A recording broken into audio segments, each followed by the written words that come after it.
Ini adalah biodata singkat saya. Ini adalah biodata saya setelah saya Jakarta pada 22 Agustus. Saya lahir di Jakarta pada 22 Agustus. Pertama saya di SD Universitas Negeri Pendidikan pertama saya di SD sekolah pertama saya di SMP Negeri Sekolah Menengah pertama saya di SMP Negeri Sekolah Menengah Jakarta. Saya di SMA 5 Sekolah Menengah atas saya sekarang saat ini sedang mengenyam pendidikan. Saya sekarang saat ini sedang mengenyam Diponegoro Semarang, yaitu jurusan Universitas Diponegoro Semarang, yaitu jurusan Ilmu Perpustakaan. Saya juga pernah menjadi pengurus di himpunan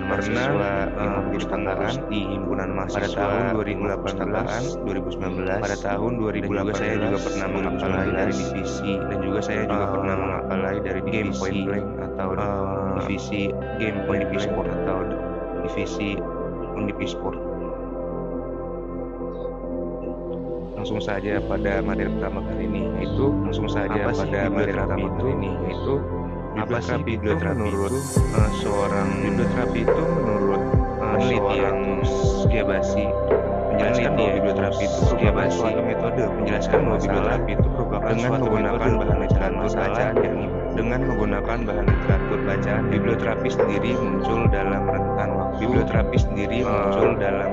waktu tahun 1920 hingga 1950 dipelopori oleh American Library Association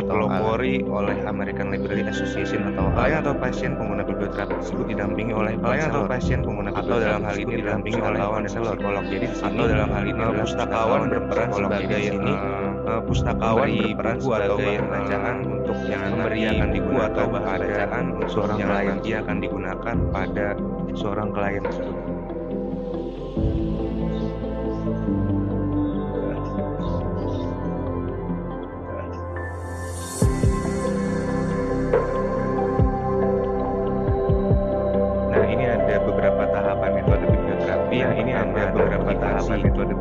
Yang pertama adalah pustakawan atau psikolog dapat memberikan pustakawan atau psikolog dapat memberikan kegiatan pendahuluan yang dapat permainan atau peran untuk terlibat secara aktif dalam kegiatan terapi.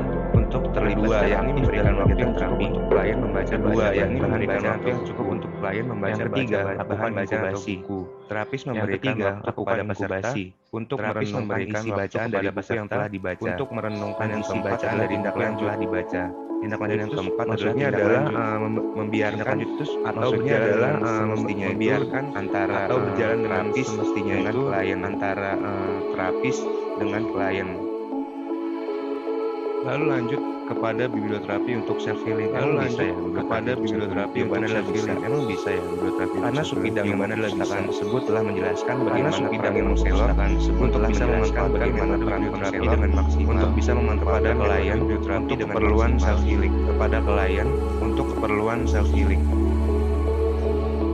Konselor atau pustakawan perlu melakukan pendekatan. Konselor atau pustakawan perlu melakukan pendekatan pada pasien untuk mengetahui masalah atau problem yang dialami. Untuk mengetahui masalah atau problem yang dialami itu jadi berperan sekaligus pustakawan bisa juga berperan sekaligus medis, bisa juga berperan sekaligus medis. Lalu pustakawan memberikan edukasi atau penjelasan memberikan edukasi atau penjelasan mengenai maksudnya ini menjelaskan mengenai maksud edukasi ini maksudnya menjelaskan mengenai edukasi yang bergenre tentang ada fiksi atau non fiksi yang bergenre tentang fiksi atau non. Lalu yang keempat ada pustakawan juga bertanggung jawab. Juga bertanggung jawab untuk dan juga menolong klien melakukan minat baca dan bagian diri yang lain untuk melalui prosedur yang telah dijalani bagian diri yang dalam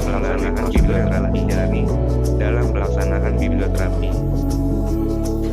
Apakah biblioterapi itu bisa meningkatkan minat baca masyarakat?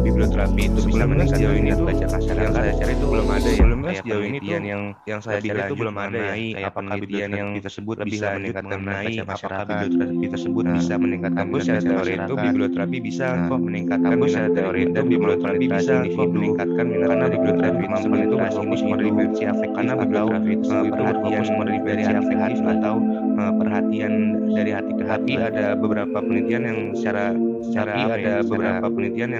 itu menjelaskan bahwa biblioterapi itu bisa menjadi media pendidikan bisa menjadi karena sebagai salah satu media biblioterapi tersebut bergerak pada dimensi afektif, yaitu biblioterapi tersebut bergerak pada dimensi perbuatan, yaitu dapat mempengaruhi dimensi kognitif perbuatan, menilai menghubungkan dimensi kognitif dan berkaitan menilai menghubungkan suatu hal karena individu tersebut membaca beberapa buku yang sesuai dengan individu tersebut membaca beberapa buku yang sesuai dengan situasi. Di beberapa dunia ada penerapan biblioterapi yang pertama di beberapa dunia ada penerapan biblioterapi yang pertama di Inggris telah terjalin kerjasama antara kawan dengan telah terjalin kerjasama dan merancang suatu program terapi baru dengan menawarkan program terapi baru dengan menawarkan bahan bacaan bagi klien atau lalu digambarkan lagi lebih jelasnya Federasi Internasional digambarkan lagi lebih jelasnya Federasi Internasional Asosiasi atau lembaga program biblioterapi di Eropa Tengah pada tahun 2020 digunakan di Eropa Tengah pada tahun 2020 digunakan mencapai 3 tujuan sebagai metode counseling untuk mencapai penerimaan kepercayaan yang biasa dialami oleh hubungan penerimaan kepercayaan yang biasa dialami oleh muda-mudi untuk memahami menilai kemampuan muda-mudi untuk memahami kebutuhan mereka saat ini dan identifikasi kebutuhan mereka. Tiga, membantu para muda-mudi untuk mempelajari strategi baru membantu para muda-mudi untuk mempelajari strategi baru dan mengatasi masalah alternatif untuk menghadapi tantangan dan mengatasi masalah. Selanjutnya, bagaimana sih biblioterapi bekerja untuk mencegah penggunaan bagaimana sih biblioterapi bekerja untuk mencegah bahwa biblioterapi itu bekerja di dimensi sebelumnya bahwa biblioterapi lalu merambat di dimensi kognitif lalu merambat biblioterapi merupakan aplikasi secara langsung biblioterapi merupakan aplikasi untuk mempengaruhi perubahan karakter dari membaca. Jadi biblioterapi mempengaruhi perubahan karakter. Jadi seseorang ketika membaca buku tersebut jadi seseorang ketika membaca buku tersebut mempengaruhi buku tersebut untuk mencegah dari tindakan perbuatan penggunaan narkoba atau mencegah dari tindakan lalu ada beberapa penelitian yang dari Lodge lalu ada nilai yang terbungkus dalam karya sastra mampu mempengaruhi nilai yang moral dalam karya sastra mampu mempengaruhi perkembangan pada masa remaja dan karakter seseorang. Biblioterapi berpengaruh pada masa remaja moral dan biblioterapi berpengaruh bagi sarana belajar moral dan karakter mengidentifikasi sebagai sarana belajar bimbingan memperluas konsep tentang nilai pribadi dan bimbingan memperluas konsep tentang nilai pribadi dan intinya biblioterapi itu bisa menjadi intervensi psikologis. Lalu intinya biblioterapi itu bisa menjadi intervensi psikologis mempengaruhi kayak di sini biblioterapi itu bisa mempengaruhi kayak mentalitas dari seseorang ataupun kayak mentalitas dari seseorang tersebut. Nah, di sini tuh meskipun pemikirannya tidak sadar ataupun seorang klien tersebut saat membaca tidak sadar ataupun seorang klien tersebut saat membaca gimana sih perbuatan apa yang dilakukan gimana sih secara nggak langsung itu buku tersebut bisa mempengaruhi nilai-nilai baik secara nggak langsung itu buku tersebut bisa mempengaruhi nilai-nilai baik yaitu melalui pesan moral. Seperti itu. Lalu ada faktor pendukung dan penghambat pelaksanaan biblioterapi. Lalu ada faktor pendukung dan penghambat pelaksanaan ya seperti itu ada fasilitas yang mendukung kayak pendukung ya berbaca ada buku yang banyak mendukung kayak lalu ada pustakawan bacaan buku yang banyak sangat-sangat lalu ada dari hati ke hati gitu sangat-sangat welcome dan juga ada teknologi yang memudahkan pendekatannya. Dan juga kan kita kan nggak selamanya gitu harus tanggal perpustakaan ya. Jadi kan kita kan nggak selamanya gitu harus tanggal perpustakaan ya. Kita di rumah juga bisa sih membaca buku kayak melalui aplikasi. Di rumah juga bisa sih membaca buku kayak melalui aplikasi adalah seperti itu. Kurangnya gitu loh. Lalu sumber bacaan buku yang kayak kurangnya gitu loh. Sumber bacaan buku yang kayak membaca buku tentang romantis atau seperti membaca buku tentang romantis motivasi. Jadi di perpustakaan tersebut tuh nggak ada motivasi. Jadi itu jadi di perpustakaan kadang nggak ada ramah nggak apa yang nggak memiliki nilai kan nggak ramah, nggak apa yang nggak memiliki nilai, nggak punya jarang lah nilai profesionalisme itu nggak punya jarang. Lalu ya terakhir itu kurangnya minat literasi dan lalu ya karena masyarakat kita tuh masih apa ya di bawah standar masyarakat kita tuh standar dunia tentang masalah di bawah standar lah di bawah standar dunia tentang masalah minat literasi seperti itu.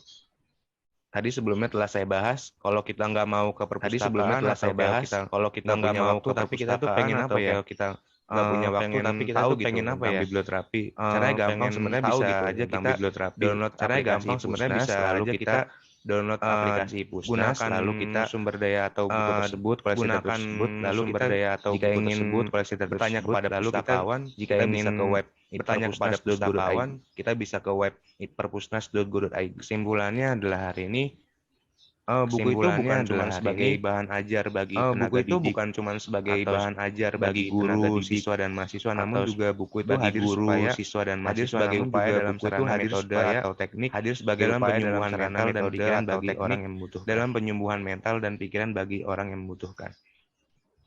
Terima kasih semua atas partisipasinya. Terima kasih semua atas ilmu yang saya berikan dapat mudah-mudahan bagi ilmu yang saya berikan dapat bermanfaat bagi Teman-teman kakak-kakak Wassalamualaikum warahmatullahi wabarakatuh. Wassalamualaikum warahmatullahi wabarakatuh. Waalaikumsalam warahmatullahi wabarakatuh. Waalaikumsalam warahmatullahi wabarakatuh. Boleh meninggalkan Zoom Meet ini ya. Terima kasih partisipasinya. Zoom Meet ini ya. Terima kasih partisipasinya.